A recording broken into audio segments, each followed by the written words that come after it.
ఇప్పుడు నేను తెలుగులో మాట్లాడతాను. నిజంగా సబాల్టర్న్ వాయిసెస్కి ఎంపిక చేసుకున్నటువంటి రైటర్స్ చాలా వర్క్ చేశారు. అండ్ ముఖ్యంగా చూసుకున్నట్లయితే గోగు శ్యామ్లక్క తన పుస్తకం ఇక్కడ భారతదేశం ప్లస్ అంతర్జాతీయంగా గుర్తింపు వచ్చింది. అసలుకి గ్రౌండ్ రియాలిటీ కావచ్చు, దళిత్కి సంబంధించి కావచ్చు, ఏ విషయం అయినా కానీ అసలుకి ఎంత బాగా చెప్తారంటే అప్పుడప్పుడు I have to start writing about Dalit lives అని అనిపిస్తూ ఉంటుంది. అసలు చాలా కెనాట్ ఈవెన్ ఎక్స్ప్రెస్ ఎలా ఏంటి అనేది, కానీ మీరు ఖచ్చితంగా చదివితే తెలుస్తుంది. అండ్ మన సుభద్ర గారు కూడా ఇక్కడే ఉన్నారు. చాలా అద్భుతమైన రైటర్.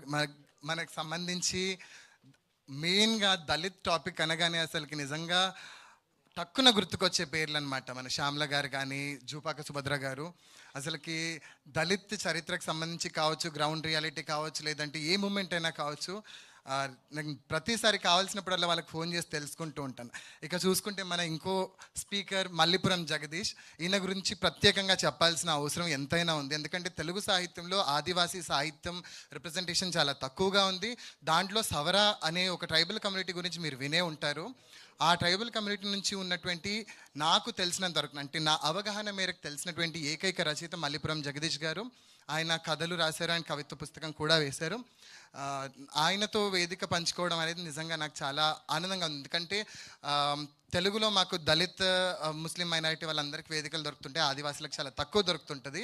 సో ఈరోజు ఆయన్ని చేయడం ఆనందంగా ఉంది. కొంచెం ఇది మీకు ఎగ్జాగరేట్ అనిపించినా పర్లేదు, కానీ కొన్ని చెప్పాల్సిన అవసరం ఉంది. తర్వాత షరీఫ్ గారు ఏ వాదానికి కూడా సరెండర్ కాకుండా తను కేవలం తన జీవితం, అంటే ముస్లిం అని కూడా పూర్తిగా అనడానికి లేదు, ఒక రకంగా 70% ముస్లిం అయితే 30% తను అందరూ తనకు సంబంధించి ఇంకా అందరికి సంబంధించి తన వాయిస్ అని చెప్పొచ్చు. ఎలా ఉంటుందంటే మనం కథలు అనుకున్నప్పుడు దాదాపుగా మనకి ఒక దగ్గరికి రౌండ్ గీసేసి అక్కడికే ఉండిపోతాయి.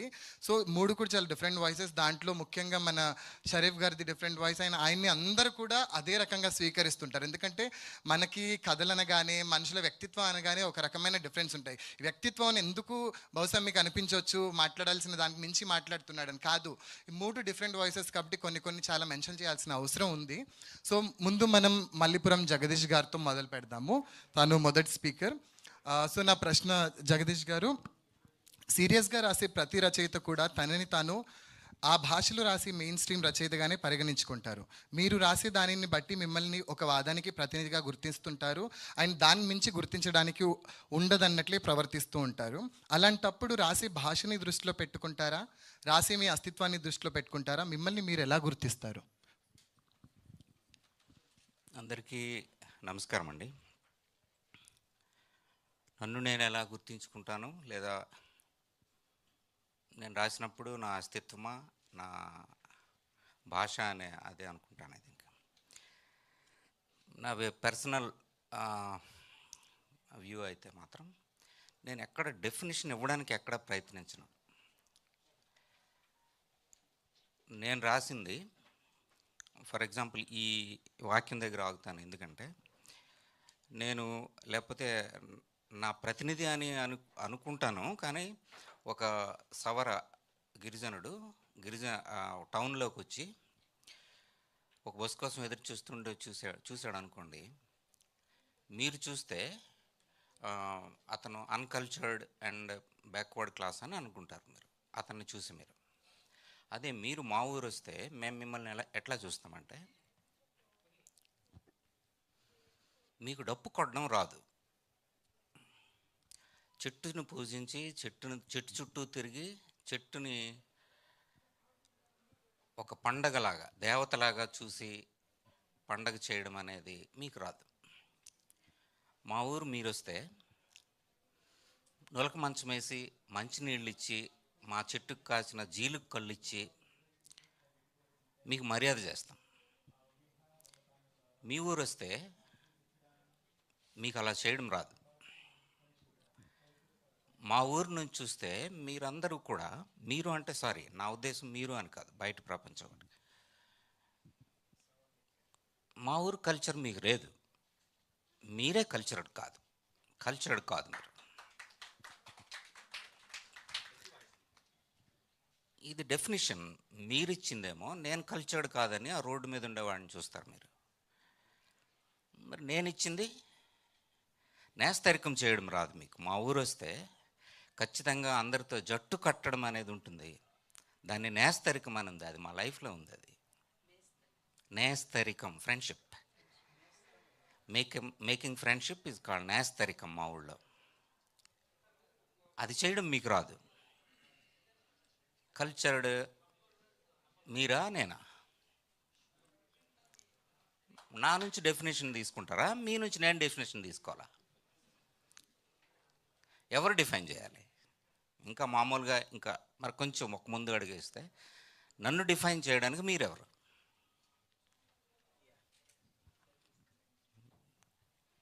మీ కొలమానాలతో డెఫినేషన్ తయారు చేస్తే, నా కొలమానాలను పెట్టుకొని నేను కూడా మిమ్మల్ని చూస్తా.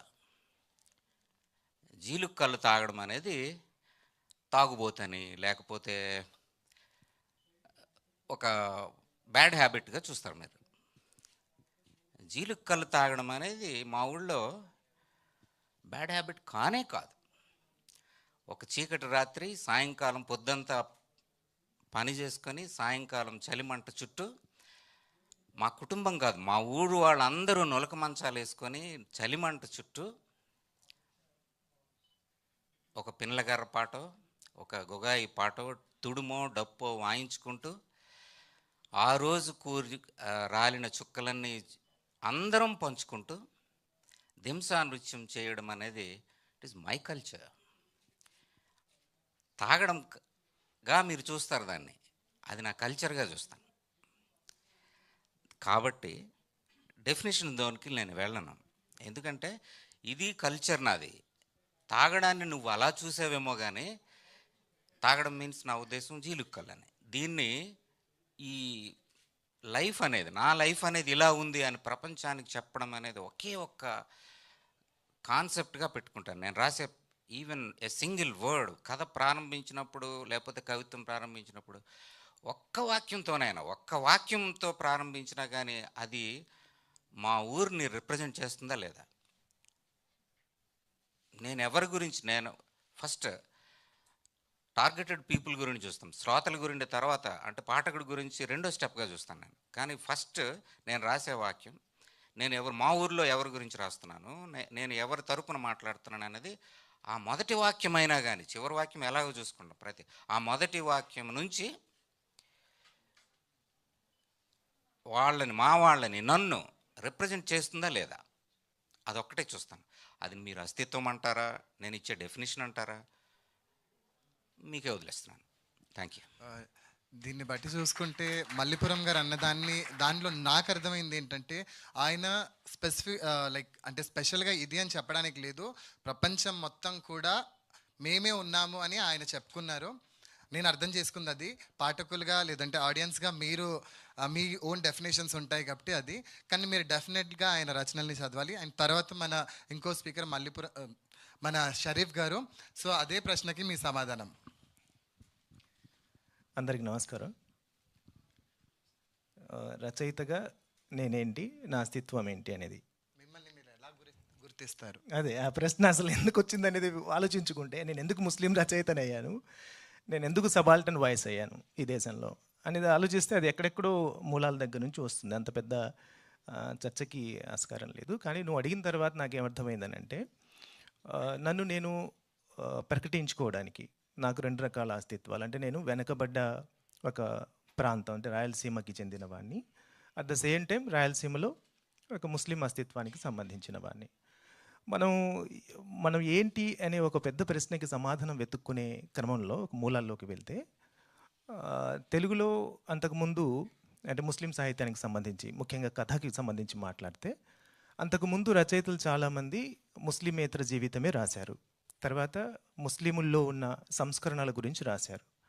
ముఖ్యంగా 1990 తర్వాత అస్తిత్వ ఉద్యమాలు మొదలైన తర్వాత ఎవరి గురించి వాళ్ళు, అంటే మనకు ఆకలి అయితే ఇంకొకరు మన తరపున అడగకుండా మన ఆకలి గురించి మనమే అడగడం, బాబు నాకు ఆకలి అవుతుందని.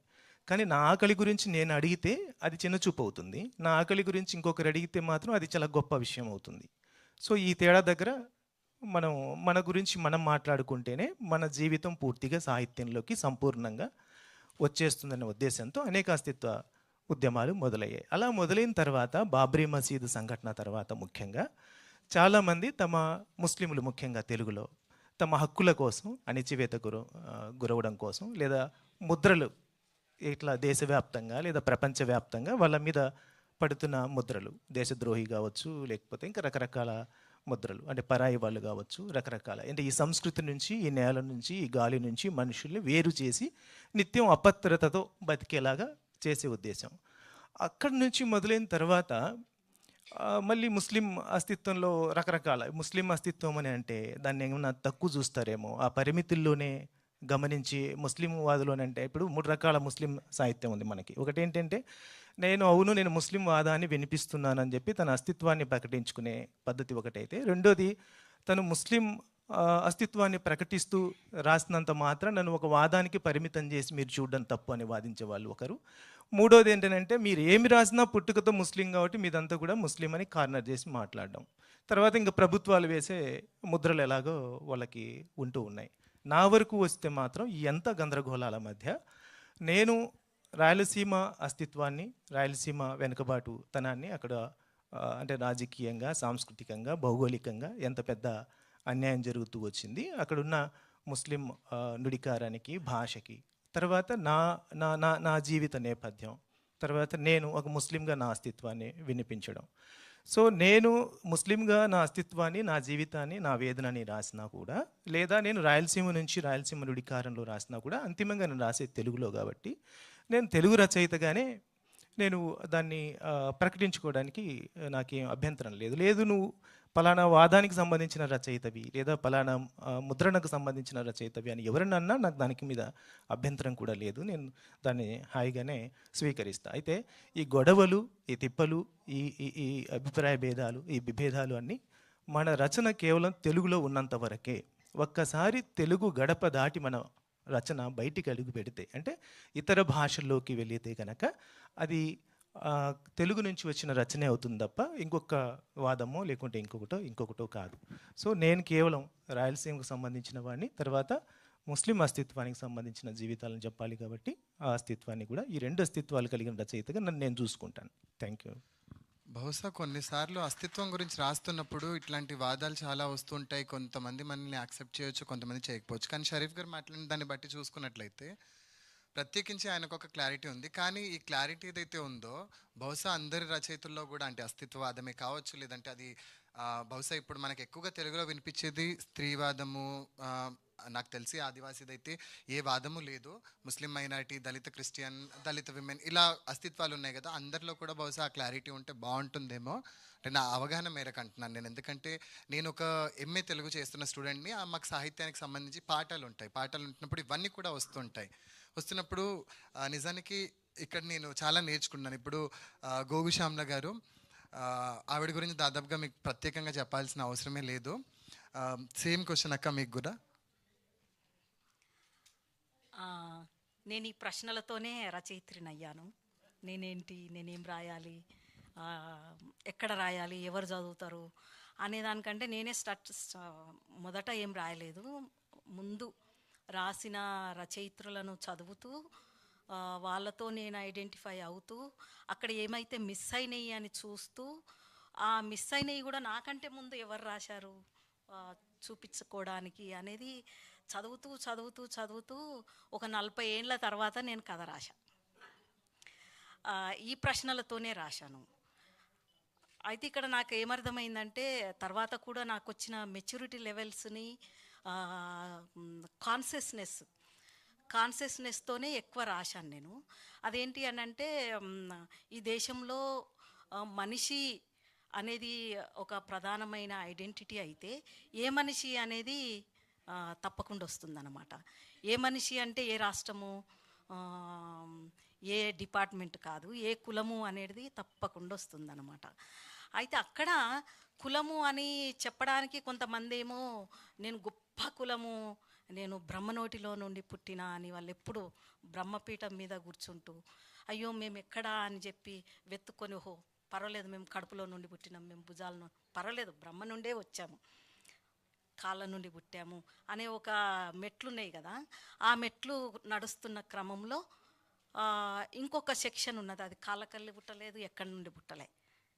ఈ వర్ణాశ్రమ ధర్మంలో ఎక్కడి నుండి పుట్టకుండా ఉన్న ఒక ప్రపంచం, అది కులం కాదు, అది ఒక ప్రపంచం. దాంట్లో నుండి వచ్చిన దాన్ని నేను. అమ్మ గుర్రం జాషువా చెప్పినట్టు అమ్మ నాన్నకు మనసులకు పుట్టిన ఆ ప్రపంచంలో నుండి నేను వచ్చిన రచయిత్రిని. ఇక్కడ ప్రతిదీ కులం నియంత్రిస్తుంది. ఈ కులానికి ప్రాంతము, జెండరు, వర్గము ఏమీ లేదన్న, అన్నిట్లో కులం ఉంది. మనకు తెలుగులో ఇందున్నాడు అందులేడు ఎందెందు వెతకాలి సందేహం ఎందుకు అనే అన్నిట్లో నేనున్నా అన్న కులం ఉంది. అయితే ఆ కులాన్ని ఎట్లా గుర్తుపట్టాలి, ఆ కులాన్ని ఎట్లా చూపించాలి, ఆ కులాన్ని చూపించడానికి సాక్ష్యాలేంటి అని ఇవన్నీ చూస్తున్నప్పుడు కొంత చరిత్రలోకి వెళ్ళినప్పుడు 19వ శతాబ్దంలోనే జ్యోతిబా ఫూలే వీళ్ళు చాలా పనిచేసి పెట్టారు. మనవాదగిరికి గులాంగిరితో సమాధానం చెప్పిన జ్యోతిబా ఫూలే ఇక్కడే కాకుండా ప్రపంచంలో కూడా హ్యూమన్ రైట్స్ ఉద్యమాలు వస్తున్న దాన్ని సిద్ధాంతీకరించిన ఆంటోనియో గ్రాంసీ, ఆయన రచనల యొక్క ఇన్ఫ్లుయెన్సు, ఆ తర్వాత మోడర్న్కి వచ్చే వరకు మళ్ళీ అంబేద్కరు, పెరియారు వీళ్ళందరినీ చదివిన తర్వాత ఇది మనం చెప్పే మొదటి ముచ్చట ఏం కాదు, చాలా ఎస్టాబ్లిష్ అయ్యింది. దాన్ని అర్థం చేసుకోవడమే మన పెంచుకోవాలి మన జ్ఞానాన్ని. కాబట్టి అప్పటికిప్పటికి చాలా పరిస్థితులు మారినాయి కదా, ఆ మారుతున్న దాంట్లో పడి చూస్తున్నప్పుడు 2 డివిజన్స్ ఉన్నాయి అన్నమాట, కాస్ట్ డివిజన్స్. అందులో దళితులను చూపించేటప్పుడు రిజర్వేషన్ వాళ్ళు, లేకపోతే ఎప్పుడు కష్టాలు పడేటోళ్ళు అనేదే ఇమాజినేషన్లో, రైటింగ్లో అట్లా చూపిస్తుండ్రు అన్నమాట. వాళ్ళ పట్ల ఒక విక్టిమైజేషన్, సింపతి అట్లా ఉంది.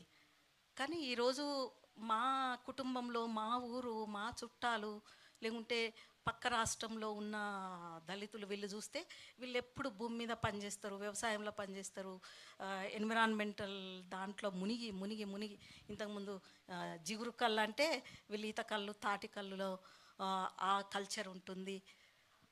ఆ పిల్లలకు పెట్టే ఫుడ్డు, వాళ్ళు తినే తిండి మార్కెట్ కంటే ముందు వీళ్ళ దగ్గర ఉంటుంది అన్నమాట. ఇక్కడ నుండి మార్కెట్కి వెళ్తుంది, మార్కెట్కి వెళ్ళిన తర్వాత దాని స్వభావం మారుతుంది. అది ఆ స్వభావం ఏం మారిందనే నాలెడ్జ్ కూడా వీళ్ళకు ఉంటుంది.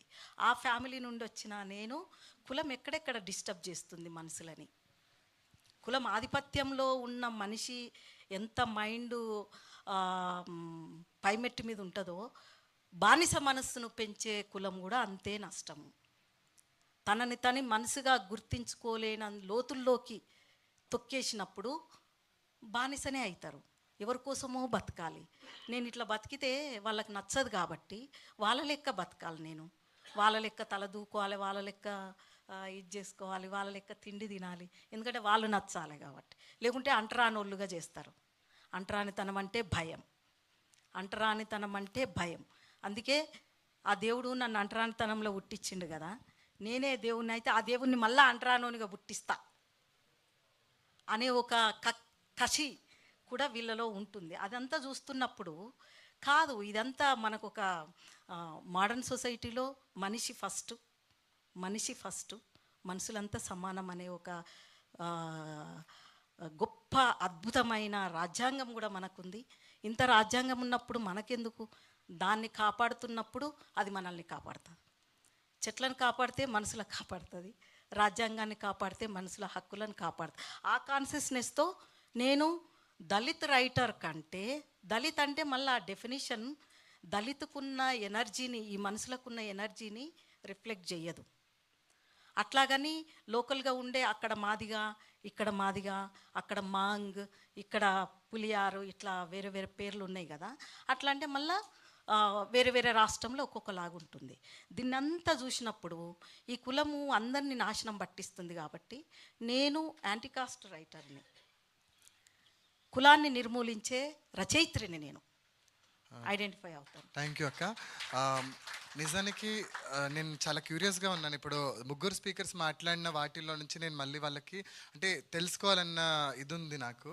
ఇప్పుడు శ్యామలక్క గారు అన్నారు బయట వాళ్ళు అంటే లేదంటే వేరే వాళ్ళు రాస్తున్న వాళ్ళు అంటే నాన్ సబాల్టర్న్గా మనం గుర్తించవచ్చు వాళ్ళు లేదంటే ఇంకెవరైనా అక్క అన్న దానిలో నుంచి నేను ఒక క్వశ్చన్ అడగాలనుకుంటున్నా. ఇప్పుడు వేరే వాళ్ళు రాస్తున్నప్పుడు మనల్ని ఈ రకంగా చూపెడుతున్నారని అంటున్నారు కదా, నిజానికి బహుశా నేను చదువుకున్న కొంచెం సాహిత్యంలో ఈవెన్ ఆదివాసీ లంబాడి కావచ్చు, గిరిజన సవర కావచ్చు, ఎవరైనా కావచ్చు, వీళ్ళందరూ కూడా దాదాపుగా అదే రాశారు. మరి వాళ్ళకి వీళ్ళకి డిఫరెన్స్ ఏంటనేది నాకు అర్థం కాలేదు. ఎందుకంటే అందరు కూడా దాదాపుగా అదే చెప్తున్నారు, ఆ కష్టాల గురించి చెప్తున్నారు. లంబాడి గురించి రాసిన అదే ఉంది, దళిత్ గురించి రాసిన ఖచ్చితంగా కష్టాల గురించి చెప్పుకుంటూ వచ్చారు. మీరు ఇప్పుడు అన్న మాటలో నుంచే మరి ఒకవేళ దళితులు అంటే ఇప్పుడు మీరు కావచ్చు, మన జూపాక సుభద్ర గారు కావచ్చు, మీరు ఇంకా చాలామంది ఉన్నారు దళిత్ రైటర్స్. కానీ నాకు ఇప్పుడు కళ్ళ ముందు మీరు ఉండేటప్పటికి అంటే మీ రచనలు చదువుకున్న ఒక అభిమానిగా నాకు కాస్త కూస్తో ఇంకా నాకు వేరే పేరు తట్టట్లేదు. అయితే మీరు అన్నారు కదా విక్టిమైజేషన్ అని.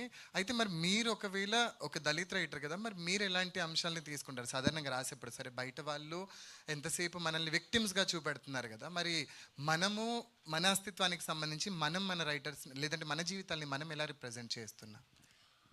విక్టిమ్గా చూపించడం అంటే ఒక స్టేజ్ వరకు అది లిమిటేషన్లో ఉంటుంది. కానీ చిరకాలము విక్టిమైజేషన్ కాదు.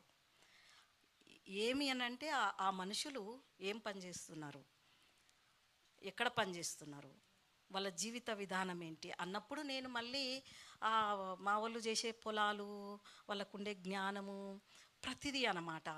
ఆడవాళ్ళు మగవాళ్ళు ఎట్లాంటి పనులు చేస్తారు, వాళ్ళే ఎడ్యుకేషన్లోకి వస్తే ఆ కల్చర్ మళ్ళా ఈ ఎడ్యుకేషన్ సిస్టంలో కనిపిస్తుందా? కాబట్టి అట్లాగని ఎడ్యుకేషన్ని మనము ఈసడించుకొని మాది అంతా మారిపోతుందని ఒక ఎథ్నిసిజంలో ఉంటే మరి ఎడ్యుకేషన్ ఎవడు మార్చాలి? ఎడ్యుకేషన్లో కూడా ఆ సిలబసు, వాళ్ళ జీవన విధాన పాఠాలు అంటే విజ్ఞానము, వ్యవసాయ విజ్ఞానము, ఉత్పత్తి విజ్ఞానము, పంటలు పండించే విజ్ఞానము, ఆ పంట పండించినట్టు చదువు పండించాలి, పంట పండించినట్టు జ్ఞానం పండించాలి, భూమి పండినట్టు జ్ఞానం పండాలి. ఆ కంపారిజన్ అనేది వీళ్ళ జీవితాలు చదువులోకి వచ్చినప్పుడు వాళ్ళకు కూడా ఒక రెస్పెక్ట్ ఉంటుంది. వ్యవసాయము చదువులోకి వచ్చినప్పుడు వ్యవసాయానికి రెస్పెక్ట్ ఉంటుంది, రైతులకు రెస్పెక్ట్ ఉంటుంది. ఆ వ్యవసాయంలో ఉన్న అంటరాని వారుగా చేయబడిన ఈ వర్ణాశ్రమ ధర్మంను దెబ్బతీసేది కూడా వ్యవసాయం యొక్క డెఫినేషనే. ఎందుకంటే వ్యవసాయానికి సంబంధించిన పండించడము, వాళ్ళ వర్క్ విభజన, వాళ్ళ విలువలు, అంతేకాకుండా ఫుడ్డు, పశువుల పెంపకము కాడ ఓకే. మరి ఆ పశువులను తిన్నప్పుడు ఒక పెద్ద స్టిగ్మా ఒకటి, ఈసడింపు ఒకటి. దళితులు అంటే ఇంకా ఆ తోలు పెద్ద కూర, ఆ తినని పెద్ద ఐఏఎస్ ఆఫీసర్ ఉన్నా వాడు తినడు. వాళ్ళ తాత ఎవరో సార్ చెప్తాడు. ఇవన్నీ దాదాపు 100 కథలు ఉన్నాయి, చిన్న కథ 100 కథలు ఉన్నాయి తెలుగులో. ఫస్ట్ జనరేషన్ చదువుకుంటున్నప్పుడు పక్కలో కూర్చోకుండా ఎందుకు కూర్చోడంటే అరే నీకు ఆ కూర వాసన వస్తుంది అని. కూర వాసన వస్తుంది అనేది ఒకటి. వాళ్ళకి ఎట్లా ఇంజెక్ట్ చేస్తారని అంటే బీఫ్ తింటే, పెద్ద కూర తింటే నాలుక దొడ్డుగా అవుతుంది కాబట్టి తినొద్దు అంటే, అయ్యో నేను బాగా చదవాలంటే నాలుక సన్నం కావాలి అంటే పెద్ద కూర బంద్ చేయాలి. అది ఎవరు పెంచి పోషించారు? ఇగో వీళ్ళు చదువులకు వెళ్ళి అట్లా ఒక తప్పుడు జ్ఞానంతో వీళ్ళు కూడా పెరుగుతున్నారు. వాళ్ళు వ్యవసాయము, ఫుడ్ కల్చరు, న్యూట్రిషన్ కల్చర్ వాళ్ళు నేర్చుకునేది పోయి వీళ్ళు పోయి ఒక క్రియేట్ చేసిన ఒక మనిషి నారో మైండ్తో, సంకుచితత్వంతో, పరిమిత జ్ఞానంతో ఉన్న జ్ఞానంలోకి వీళ్ళు వెళ్ళిపోతున్నారు. ఆ కాంట్రడిక్షన్ అనేది చాలా ఉంది. అది ఇమిటేషన్ అంటారు కదా,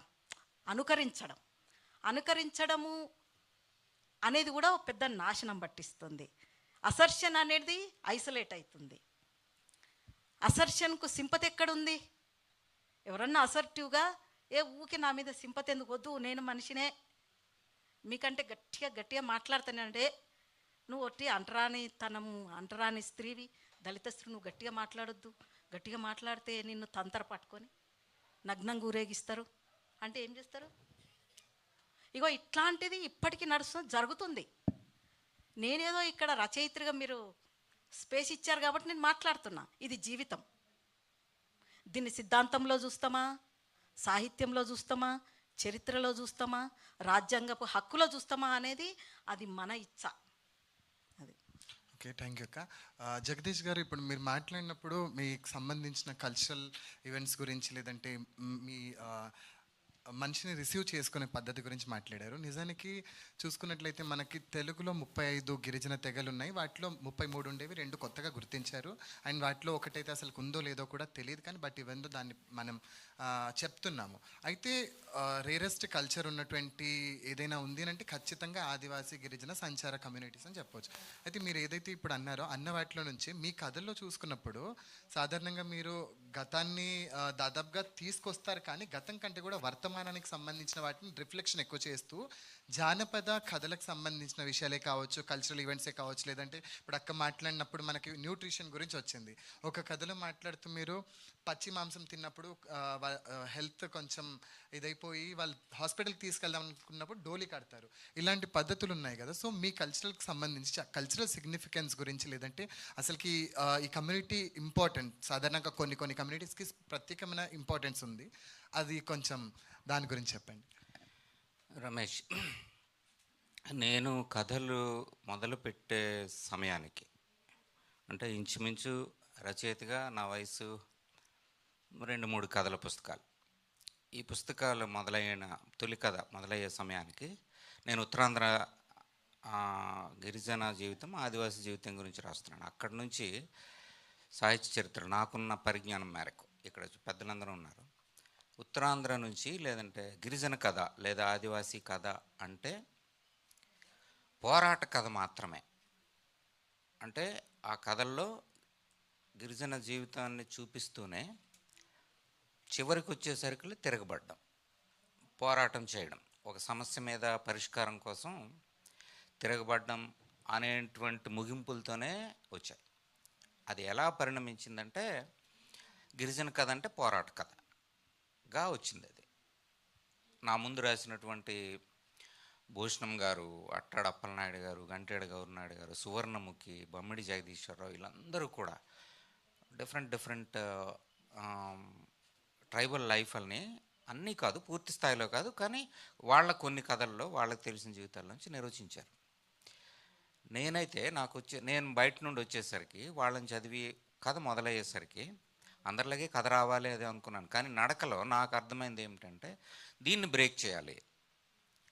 జీవితం అంటే పోరాటం ఉంది, ఆ ఒక్కటే కాదు. అందులో గిరిజన జీవితం అంటే, ఆదివాసీ జీవితం అంటే పోరాటం ఒక్కటే కాదు. ఎప్పుడు అందరం పోరాడుతున్నామా. మేమైతే ప్రాణాలు కూడా కోల్పోయి, బుల్లెట్లకు కూడా బలైపోయి, ఇప్పటికి కూడా జరుగుతుంది. అది డ్రోన్ల దీనికి కింద నుంచి మాట్లాడుతుంటే మీద నుండి బాంబు పడేంత దీంట్లో కూడా ఉన్నాం మేము. అయినప్పటికీ కూడా అది మాత్రమే కాదు జీవితం అంటే. మాకు సంస్కృతి ఉంది, మాకు జీవన విధానం ఉంది, మాకు కొన్ని పద్ధతులు ఉన్నాయి, మాకు కొన్ని పండుగలు ఉన్నాయి, మా భాష ఉంది, నేస్తరికం అనేటువంటి ఒక ఇది ఉంది. మీరైనా చెప్పండి, నేస్తరికం అని మళ్ళీ అంటున్నాను. ఇప్పుడు నేస్తరికం అంటే ధింస మీ అందరికీ తెలిసి ఉంటుంది. ధింస వెనుక నా అవగాహన జట్టు కట్టి ఆడడం, ఒక మనిషి ఇంకో మనిషితో జట్టు కట్టి కలిసి నడవడం. అది ఎక్కడా ఉండదు, ఏ సాంప్రదాయం ఏ దీంట్లో కూడా లేదు. అంతటి సాంప్రదాయం గొప్ప, ఒక మానవీయమైన ఒక పెద్ద పిక్చర్ ఉన్నటువంటి ఒక జీవితాన్ని మీరు గ్లామరైజ్ చేస్తున్నానని అనుకోవచ్చు, లేకపోతే ఎక్కువగా ఎగ్జాగరేట్ చేసి చెప్తున్నానేమో అనుకోవచ్చు. కానీ ఇది జీవితమే, ఇది కూడా జీవితం అని. అంటే దీనికి ఎక్స్టెన్షన్ ఏమో చెప్తున్నాను. 2 కథా సంపుటాలు వచ్చిన దాంట్లో చూస్తే, ఒకటి శిలకోల, మొదటిది శిలకోల, రెండోది గురి. ఈ 2 కథల్లో కూడా నేనైతే వ్యూహాత్మకంగానే సంకలనం చేశాను ఈ 2. ఒకటి, మొదటి సంకలనంలో ఆదివాసీ జీవితం అంటే పోరాటం మాత్రమే కాదు, ఇంకా ఇవన్నీ ఉన్నాయి. సంస్కృతి, సాంప్రదాయాలు, ఒక మానవీయమైన జీవితం ఉంది, మాకు అన్నీ ఉన్నాయని చెప్పడానికి ప్రయత్నించిన కథలు మొదటి శిలకోలలో ఉండేవి. కానీ గురి కథలోకి వచ్చేసరికి బయట సమాజంతో పోల్చినప్పుడు ఇందాక నేను చెప్పిన ఉదాహరణ లాంటివి మీరిచ్చిన, అంటే బయట వాళ్ళు మాకిస్తున్న డెఫినేషన్స్లోంచి మా జీవితాన్ని చూసినప్పుడు మాకు మీకన్నా ఎక్కువ అదనపు సమస్యలు వచ్చి పడుతున్నాయి. సాధారణంగా ఒక స్త్రీ సమస్యల్ని స్త్రీవాదులు చెప్పారు, దళిత సమస్యలు చెప్పారు, పేదరికం సమస్య చెప్పింది, రైతు మా పోడు సమస్యలు, ఈ సమస్యలు ఉంటుండగానే మాకు అదనంగా ప్లస్ ఒకటి, వీడికేమి తెలియదు, ఆదివాసి, కొండోడు, అమాయకుడు అనేది ఒక, ఇవన్నీ ప్లస్ ఒకటి అనే సమస్యలతో ఉన్నాయి. వీటన్నిటినీ కూడా చర్చకు పెట్టాలని ప్రయత్నంగా చేసింది రెండో సంకలనం. చర్చకు పెట్టడము అని అంటే నా ఉద్దేశం ఖచ్చితంగా మా ఊరు నుంచి, లేకపోతే ఆ పాత్రల నుంచి, ఆ దీని నుంచి ప్రశ్నించడం. చిన్న తేడా ఉందని అనుకుంటున్నాను. మొదట దీంట్లో తిరగబడ్డం, అది ఇక్కడ నేను ప్రశ్నించడం ప్రధానంగా చేసినటువంటిది రెండో సంకలనం. మొదటిది నా అస్తిత్వం అంటారో లేకపోతే ఏమంటారో, అది మాత్రమే కాదు, ఇది నా జీవితం బయట ప్రపంచానికి చెప్పడం. రెండోది ప్రశ్నించడం.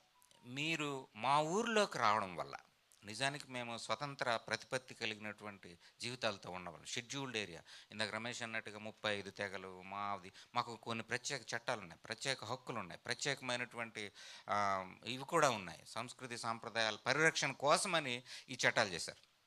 ఇవేవి కాకుండా సెల్ ఫోన్ ఈజీగా వచ్చేసింది మా ఊర్లోకి. దాన్ని అడ్డడానికి ఏ చట్టాలు లేవు. భూమిని ఆక్రమించుకోవడానికి ఒక చట్టం ఉంది, భూమిని ఆక్రమించుకోకుండా ఉండడానికి 170 చట్టం మా ఊర్లో ఉంది. మా భూములు మేమే కొనుక్కోవాలి, అమ్ముకోవాలి తప్ప మీరెవరు వచ్చి బయటకు కొనడానికి లేదు. బట్ సెల్ ఫోన్ మాత్రం ఈ చట్టాలకు అతీతంగా మమ్మల్ని వచ్చి ఆక్రమించింది. వేరే పద్ధతులు ఇవన్నీ కూడా ఒక ఆధునిక అని మీరిచ్చిన ఆధునికత అంశాలు మా ఊర్లోకి వచ్చేసాయి. మా ఊర్లో కొండ మీద మా పిల్లలు, నేను యాక్చువల్గా టీచర్ని చేస్తున్నాను, మా పిల్లల కోసం ఊర్లో పిలవడానికని అలాగా ఊర్లోకి వెళ్ళడానికి, దీని వెనక నా కథలను వెతుక్కోవడం కూడా నా ఇదే. దానికోసమని వెళ్తే నన్ను మర్యాద చేయడం, నేస్తరికం చేయడం మొదటి ఇది అనుకున్నాం కదండి. నన్ను మర్యాద చేయడానికి గతంలో మా నాన్నకి లేకపోతే మా ఆ వయసు వాళ్ళకి మంచమేసి జీలుకు కళ్ళేసి తాండ్ర చుట్ట ఇచ్చేవాళ్ళు. తాండ్ర మీకు తెలిసే ఉంటుంది, మామిడి పళ్ళు దీంతో చేస్తాం, మామిడి తాండ్ర చుట్ట. నేను వెళ్ళి ఒక రాత్రి కొండ మీద శిఖరపై అని ఒక ఊర్లోకి వెళ్ళి అక్కడ ఉండిపోతే, గురువు నువ్వేటి తీసుకుంటావు అని అడిగాడు నాకు. నేనేటి తీసుకోవడం, ఆ రోజు ఏం తీసుకుంటావు అని అంటే, నీ బ్రాండ్ ఏంటో చెప్పు గురువు అని అన్నాడు. Sorry to say this on the dais. Me brand ఏమిటి? ఒరే ఏముందిరా అన్నాడు వాడు. దీంతో ఉంటే ఏముంది అని అంటే, నీకు ఏటి కావాలి చెప్పు గురువు ఇచ్చిస్తాను అంటున్నాడు. వాడు 4-5 బ్రాండ్ల పేరు చెప్పాడు. అదే ఊర్లో అదే సమయంలో అక్కడే వీధి చివరిలో ఉన్నప్పుడు, ఇది కూడా ఒక కథలో రాసుకున్నాను, నేను రాశాను కూడా, నా కథలు పరిచయం ఉన్న వాళ్ళకి తెలుస్తుంది. ఇది వీడిలా అడుగుతున్న సమయానికి ముసుగులో వేసుకొని ఉంటాడు, వాడికి మాత్రం అందదు, పారాసిటమాల్ మాత్రం ఉండదు అక్కడ, ఆడికి మాత్ర, లేకపోతే హాస్పిటల్కి వెళ్ళాలంటే ఇందాక రమేష్ చెప్పినట్టుగా డోలీలో రావాలి. అంటే ఆ ఊర్లో ఆ సాయంకాలం కావాల్సింది మాత్ర, మంద, ఇది కావాలి. ఇంకొకటి ఎక్స్టెండ్ చేస్తున్నా. మొన్న చంద్రమండలం మీదకి మన భారతీయ ఉపగ్రహం దక్షిణ చంద్రమండలం అవతలికి చేరుకున్నదని మనకి చప్పట్లు కొట్టించి చేస్తూ ఉంటే, ఇది వాస్తవం అండి. ఇది కూడా కాదు. ఆ టైంలో టీవీల్లో చూసుకొని అందరం చూస్తుంటే, మాది హాస్టల్, మాది గిరిజన పిల్లలు ఉండే హాస్టల్. అప్పుడు నాకు ఫోన్ వచ్చింది, గురు నువ్వు అర్జెంటుగా బండి తీసుకొని పలానా దగ్గరికి ఇటు రావాలి, ఏం చేయాలి? ఏమనంటే అంబులెన్స్కి ఫోన్ చేసి వాడికి సిగ్నల్ అందదు, ఆడేదో సిగ్నల్ దగ్గరికి వచ్చి ఆ చెట్టు ఎక్కి నన్ను ఫోన్ చేస్తున్నాడు నాకు, గురు నువ్వు పలానా దీనికి ఫోన్ చేసి రావాలి. ఏమిటి అంటే, ఆ రాత్రి బహుశా సాయంకాలం 6-7 గంటల ఆ టైం అప్పుడు చిన్నారి పెళ్లి కూతురు సీరియల్లో వస్తున్న టైంలో అని రాసుకున్నాను. అది ఆ టైంలో గెడ్డ వస్తుంది, గెడ్డ ఎక్కువ పారుతుంది, ఆ డోలీ దాటలేకపోతున్నాము మనం. అవతల మేము గెడ్డ తగ్గాక అదే నీరు తగ్గాక గెడ్డ దాటి వస్తాము, అప్పటికి అంబులెన్స్ వచ్చేటట్టు ఫోన్ చేయగురు అని అన్నాడు. దేశం అంతా కూడా చంద్రమండలం అవతలకి వెళ్ళిపోయింది, మేము ఇంకా గెడ్డ దాటలేదు. నేను ఎక్కడున్నానండి? ఇందాకేమో మాత్ర కావాలా మందు కావాలా మాకు?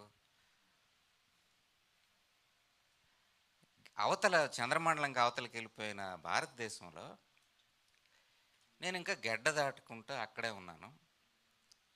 ఇది చెప్పాలి కదా, నేను దీనికి ఏ వాదన అని పేరు పెట్టలేను, డెఫినేషన్ ఏమి ఇవ్వలేను. ఇవి చెప్పాలి, బయటికి చెప్పాలి. చంద్రమండలం గురించి బయటికి వెళ్ళాల్సింది ప్రపంచమంతా చెప్తుంది, మీడియా చెప్తుంది, ఇప్పుడు అంతా చెప్తుంది, చప్పట్లు కొట్టొచ్చు మీరట. మరి డోలీలో గెడ్డ దాటని నా అక్క చెల్లెళ్ళ ఇది దయనీయ స్థితిని ఎలా చెప్తాను? ఆ గర్భిణీ స్త్రీ నా అక్క చెల్లెళ్ళ కడుపులో ఉన్న ఆ పిండానికి నేనేం సమాధానం చెప్పాలి? నిజంగా బహుశా దుర్భరమైన స్థితి ఏంటంటే భారతదేశంలో ఆదివాసులకి ఎప్పుడు రీసెంట్ టైమ్స్లో కూడా మనం చాలా వార్తల్లో చూస్తూనే ఉన్నాం, ఎప్పుడు ఇది అవుతుంది. బహుశా నాకు తెలిసి ప్రతి ఒక్కరు కూడా వాళ్ళ వాళ్ళ వాదన కోసం మాకు ఇది అన్యాయం జరుగుతుందని ప్రతి ఒక్కరు మాట్లాడుకున్నారేమో, కానీ నాకు తెలిసి ఆదివాసులు ఒక్కళ్ళే మాకు ఈ అన్యాయం జరుగుతుంది మీ అందరి వల్ల అని ఎప్పుడు మాట్లాడుకోలేదేమో. బహుశా అది మాట్లాడి ఉండుంటే బహుశా మాకు ఈరోజు ముగ్గురం ఉన్నాం. మేము నిజంగా ఇప్పుడు అట్లీస్ట్ రాస్తున్న వాళ్ళం, ఆల్రెడీ రాసి ఆ మానేసిన వాళ్ళు ఉన్నారు.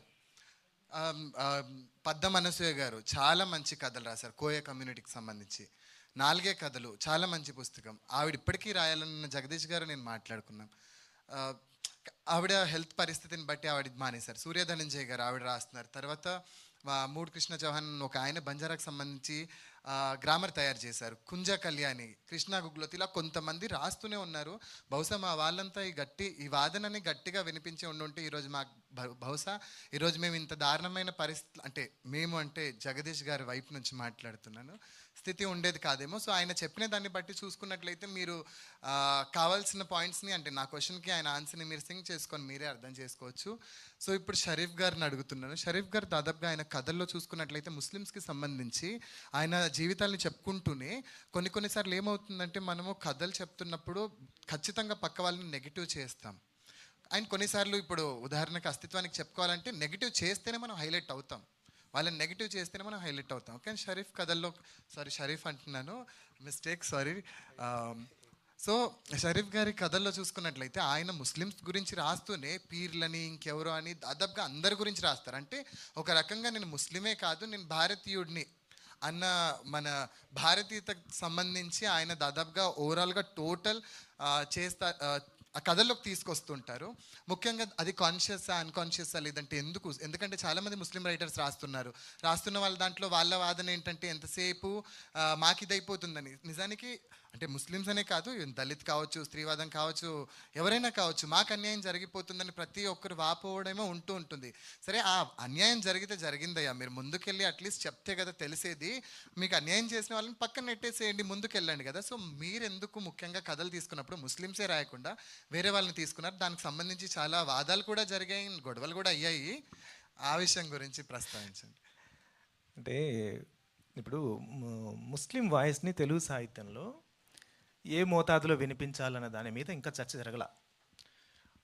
విమర్శ విషయంలో ముస్లిం సాహిత్యానికి జరిగినంత అన్యాయం నాకు తెలిసి ఏ వాదానికి కూడా జరగలేదని నా అభిప్రాయం మాత్రం. మేబీ విభేదించవచ్చు.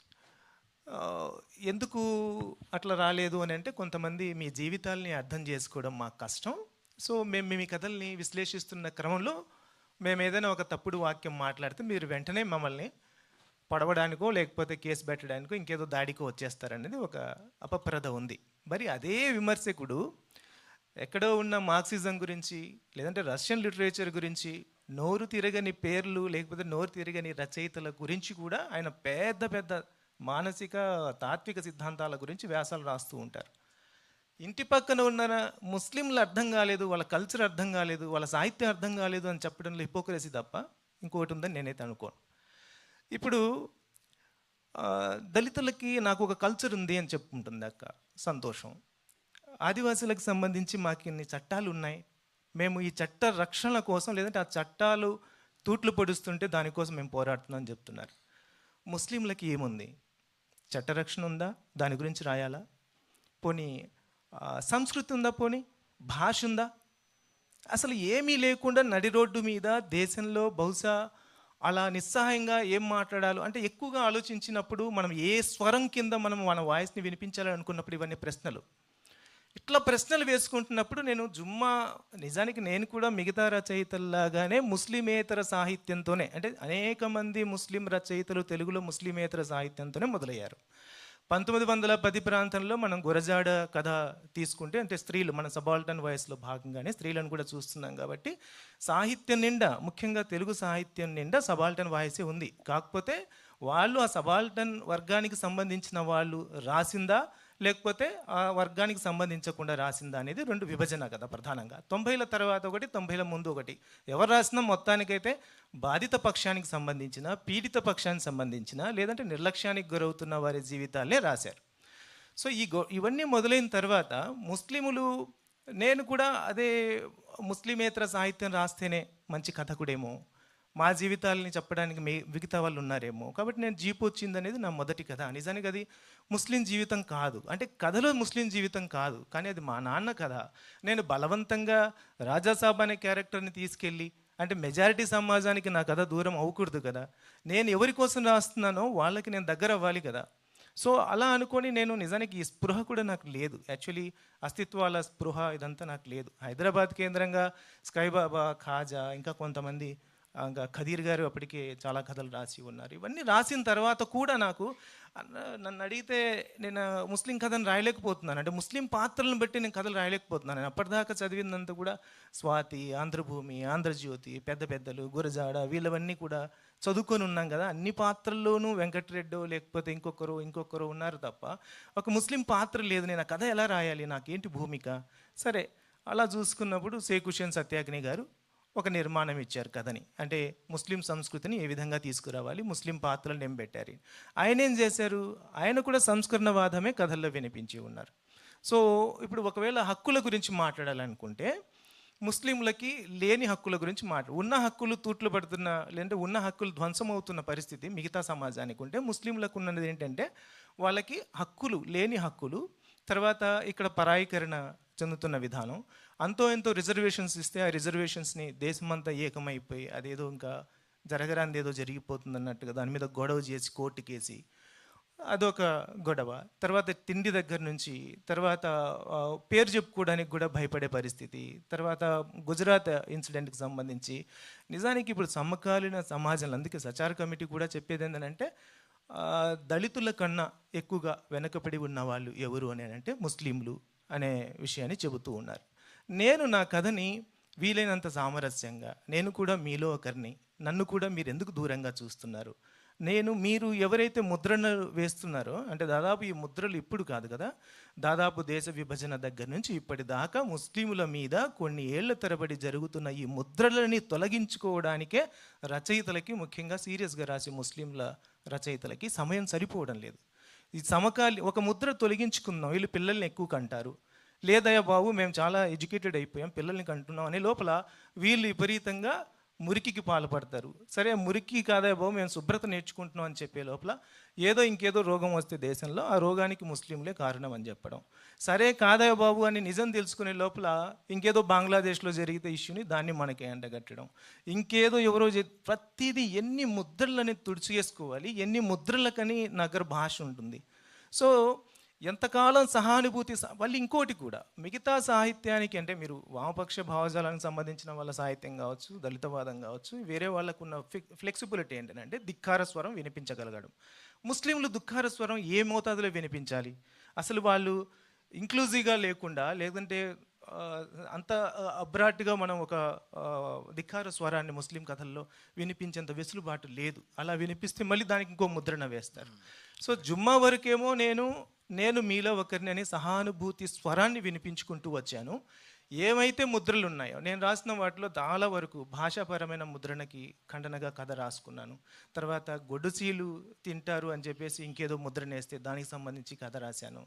తర్వాత మత సామరస్యం వీళ్ళకి తెలియదు అని అంటే మత సామరస్యం మాకు తెలుసు అని కూడా నేను ఒక కథలు రాసుకుంటూ వచ్చాను.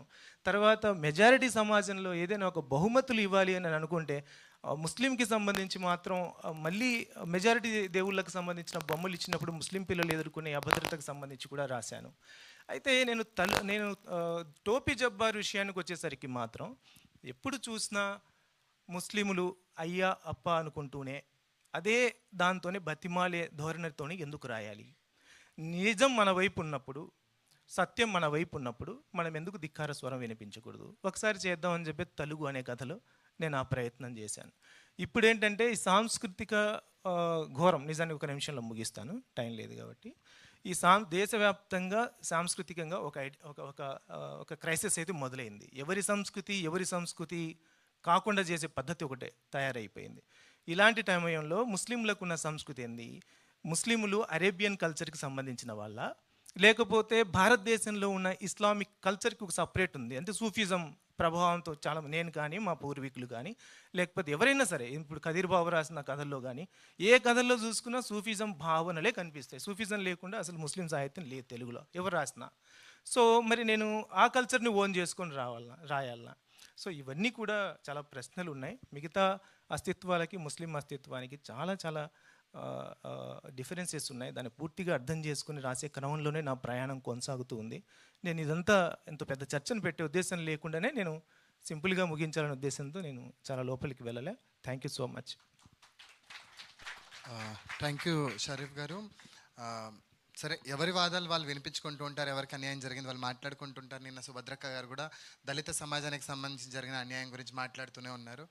బహుశా ఇప్పుడు నాకు తెలిసి బహుశా మీరు అనుకోవచ్చేమో కానీ నిజానికి ఇప్పుడు దళిత్ కావచ్చు, స్త్రీవాదం కావచ్చు, ముస్లిం వాదం, ఇవన్నిటికంటే కూడా ఆదివాసీకి సంబంధించిన సాహిత్యం ఎక్కువ వినబడాల్సి ఉందేమో అని నేను అనుకుంటున్నాను. ఎందుకంటే మీరు మాట్లాడిన దాన్ని బట్టి చూసుకుంటే ఇప్పుడు ఉన్నటువంటి ఇదిలో నిజంగా సాహిత్య రిప్రజెంటేషన్ కూడా చూడాలి మనం సాహిత్యంలో. అండ్ మీరు అన్నట్లు స్కై బాబా, నేను చాలా లిమిటెడ్గా చదువుకున్నాను, నాకు తెలీదు ఎవరేం రాశారనేది. బహుశా మన వాళ్ళు జీవితాల మీద కాన్సన్ట్రేట్ పెడితే బాగుంటుందేమో.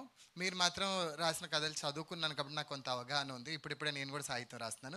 అయితే లాస్ట్ జస్ట్ ఒక్కొక్క లైన్లో సమాధానాలు చెప్పాలి నాకు, మన టైం రీత్యా మనం ఉండాలి కాబట్టి. విషయం ఏంటంటే సాధారణంగా ఒక సబాల్టర్న్ అంటే మనమంతా ఒక నాన్ సబాల్టర్న్ రాసినప్పుడు మహాశ్వేతాదేవి అనే ఒక రైటర్ గురించి మనకు తెలుసు అనే ఒక రైటర్ అని ఎందుకు అంటున్నానంటే చాలామందికి కొన్నిసార్లు ఎంత గొప్ప అయినా తెలిసి ఉండకపోవచ్చు. సో వాళ్ళు రాసినప్పుడు వాళ్ళకి మనకి మధ్యలో తేడా ఏముంటుందనేది ఈ టైం 5 minutes ఉంది. 5 minutesలో మీరు ముగ్గురు కూడా కంప్లీట్ చేయాలి. ఒక్కొక్క లైన్లో చెప్పాలి నాకు.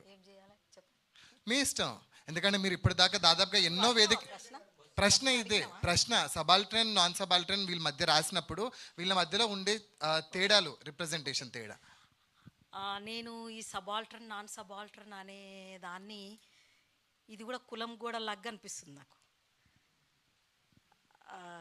ఈ కులం గోడలలో ఎమడడం నాకు ఇష్టం లేదు. అయితే ఐడెంటిటీస్ అన్నప్పుడు ఆదివాసీలు కష్టాలు పడుతుర్రు, ముస్లిమ్స్ కష్టాలు పడుతుర్రు, దళితులు కష్టాలు పడుతుర్రు, బీసీలు కష్టాలు పడుతుర్రు, మహిళలు కష్టాలు పడుతుర్రు. మరి కష్టాలు పడని వాళ్ళు ఎవరున్నారు?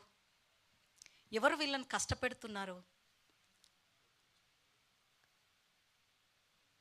ఎవరు వీళ్ళందరికీ విలన్ ఎట్లా వెతకాలి?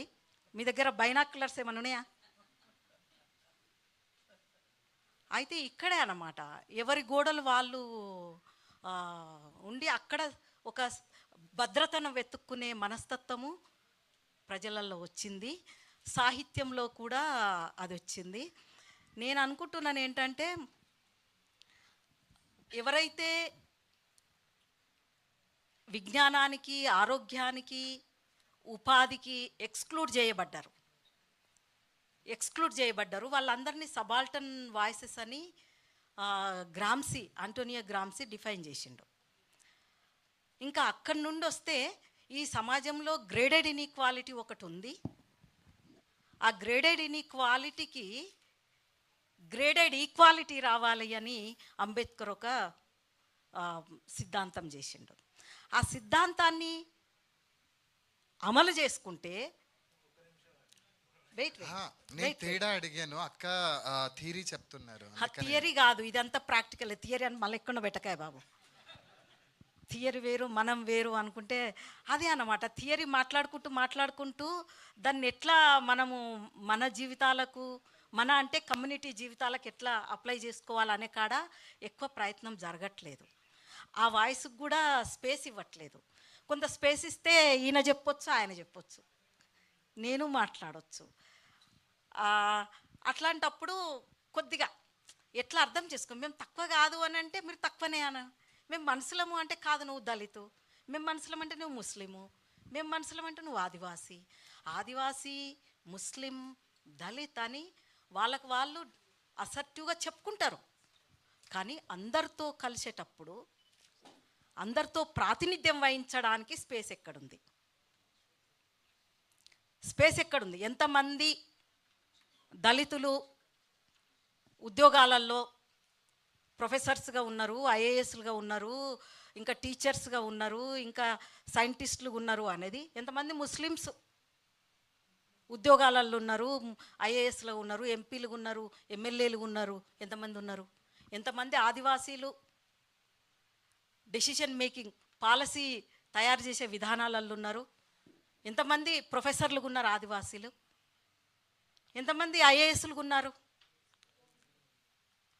ఇది చెక్ చేసుకోవాల్సిన అవసరం ఆదివాసీలు ఒక్క చేయొద్దు, సభ్య సమాజం చేయాలి. అంత సెక్యూర్గా ఉన్న వాళ్ళు మిడిల్ క్లాస్ గోడల మధ్యలో కూర్చొని వాళ్ళ బాధలే ఆలోచిస్తారు. అందుకే పొద్దున ప్రకాష్ రాజ్ గారు మాతాడు అది చెప్పాల్సిన పరిస్థితి ఎందుకు వచ్చింది? అది ఎవరికి వాళ్ళు వాళ్ళ సేఫ్ జోన్లో కూర్చొని మిగతా వాళ్ళని పేర్ల పెడతారు. వాళ్ళు చెప్పే వాటిని సొసైటీలో ఒక సివిల్, నేను అనేది ఫ్రెండ్స్ గిట్స్ ఏం కాదు, సివిల్ సొసైటీగా వాళ్ళ రైట్స్, నీ రైట్స్, గ్రేడెడ్ ఇన్ఈక్వాలిటీ ఎక్కడ ఈక్వాలిటీ వస్తుంది అనేది పెద్ద బ్రహ్మ విద్య కాదు. ఇది మినిమం కంప్యూటర్లు దడదడలాడిస్తూ రాకెట్స్ ఎక్కిస్తున్నప్పుడు ఇది పెద్ద విషయం కాదు. ఇక్కడ మైండ్కు ఒక జబ్బు చేసింది. ఇప్పుడు మనల్ని పాలించి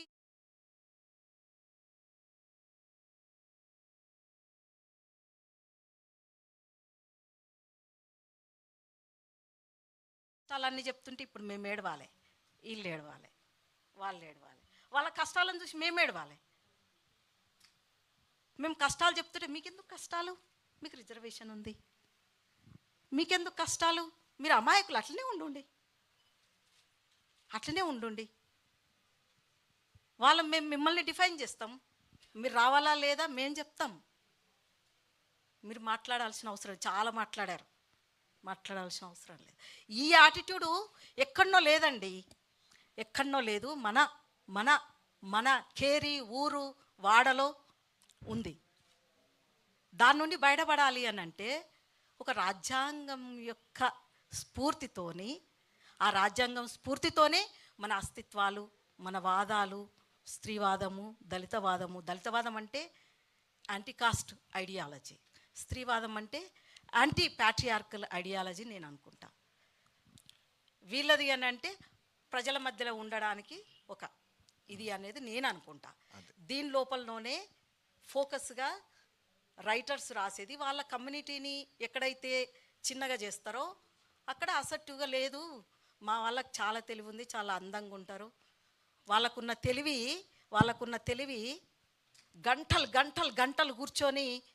గంటలు కూర్చొని టైం వేస్ట్ చేసే కోటీశ్వరుడికి లేదు.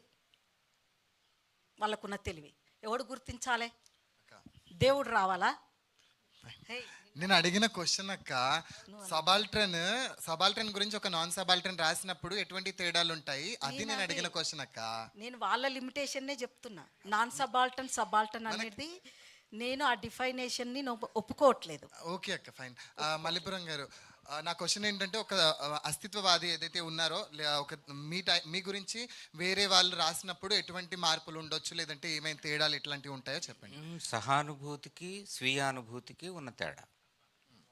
కరెక్ట్. థ్యాంక్ యూ అండి. షరీఫ్ గారు.